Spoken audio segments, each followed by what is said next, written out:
Hello Internet, my name is Ace and today I'm going to be walking you through a value painting I did of my daughter. So my daughter is an elf. She graduated elf school in 1967, which in my opinion is the best year for elf school. What am I talking? I've had way too much coffee this morning, I think. I don't know what I'm talking about. So I wanted to paint my daughter to put on some Christmas cards, just to send to family and friends.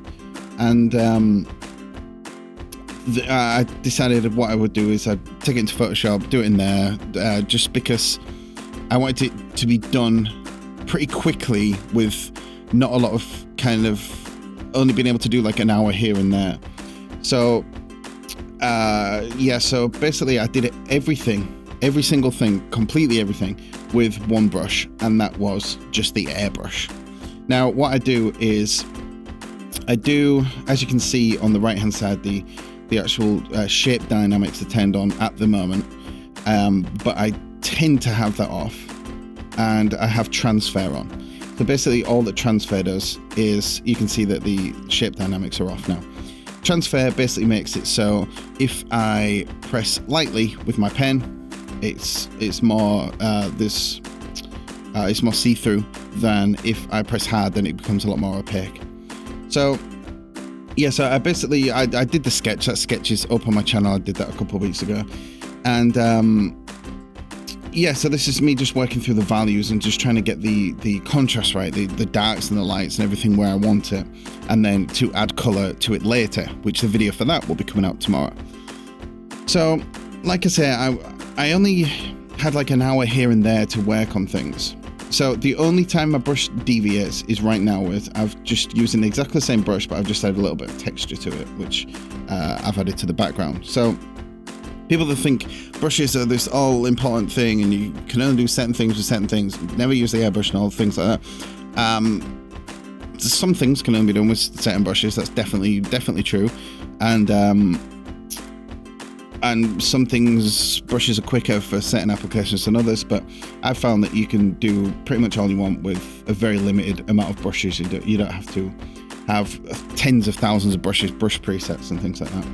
So yeah, so what am I saying? I think I'm coming down off my caffeine high. There's some sort of crash now. It's like a documentary of caffeine addiction right now. So what I did was I went in really rough first. I zoomed out. I was really rough and I was just getting the kind of local value that I would like. Then I created this layer, which I'm doing now on top, I just called it details or something like that. And I'm just basically going in and tidying things up and getting the kind of nice value changes that I wanted between things. Now this full painting from sketch to values to color took around 10 hours of sporadic kind of I'll do a bit here, do a bit there. And another reason why it was done that way was stupidity on my part, really. The way I was recording it, I wanted it to be recording like 4K, so it's all glittery and glitzery and other words that I've just made up.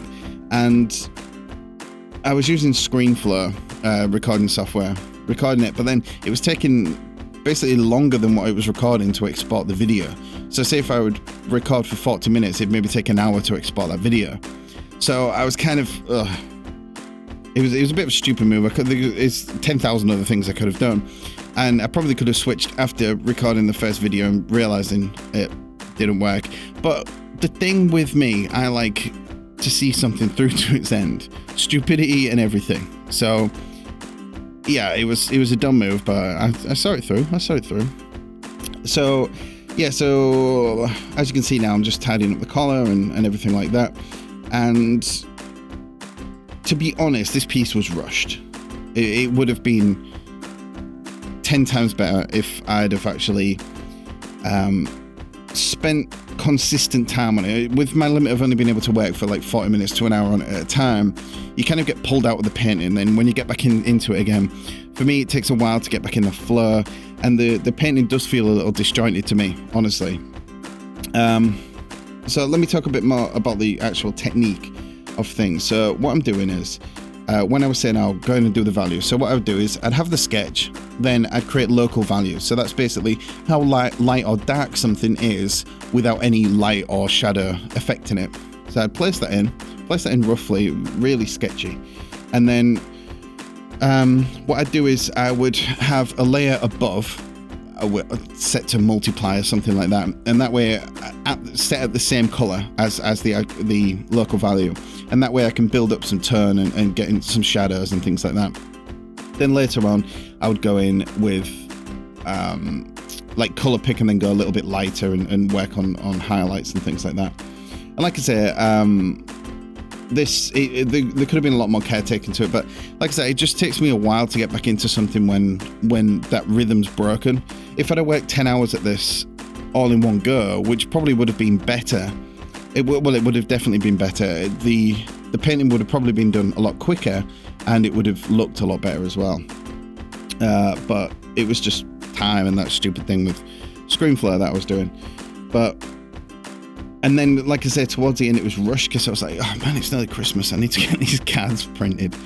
And I will actually do an unboxing of the cards maybe next week. Let's say Monday. Let's go for Monday. And yeah, so as you can see, when I go in with the details, it's really just tidying those things up. And you can see how rough that right eye is that I'm doing now. Our right, hair left. And then basically you just kind of color picking. As you can see, you keep seeing the color picking window like flying up, and I'm just picking the colors and kind of having a nice blend and really trying to slow down and see what the eye looks like and how it relates to things around it. And then the hair, as always, hair is it's horrible to do. No, it is fun to do, but in this case, when it got to the hair, I was like super rushing. So I was basically just finding my values, then creating some highlights, creating some darks, which I went too dark with. Her hair is brown, but it's got like, it's like a light blondie brown. So I definitely went too dark with that, but yeah, so I was going in, and then I was taking a small airbrush, as you can see now, with the shape dynamics on, and I was basically just doing individual strokes of hair. And it's time consuming, but it breaks up the values, and it kind of to me just looks a little better if you do it that way. And then I would add a Gaussian blur to that, to the strokes, just so they're not so sharp. So as you can see, here's the final value. Painting, I think I darkened the whole thing a little bit towards the end, just so the colors would take to it a little bit more and be a bit more vibrant. So yeah, so this has been the process basically from start to finish with the values, and tomorrow the color video is coming out, and I hope you've enjoyed it. Let me know down in the comments down below. Hit the like button, subscribe button, all that other rubbish. And until next time, have an awesome week, and I'll see you later. Bye-bye. If you want to support me and in turn grab some awesome goodies for yourself, such as early and extra videos and Google Hangouts with me from as little as $1 a month, head on over to patreon.com/aceconnell. I'll see you there.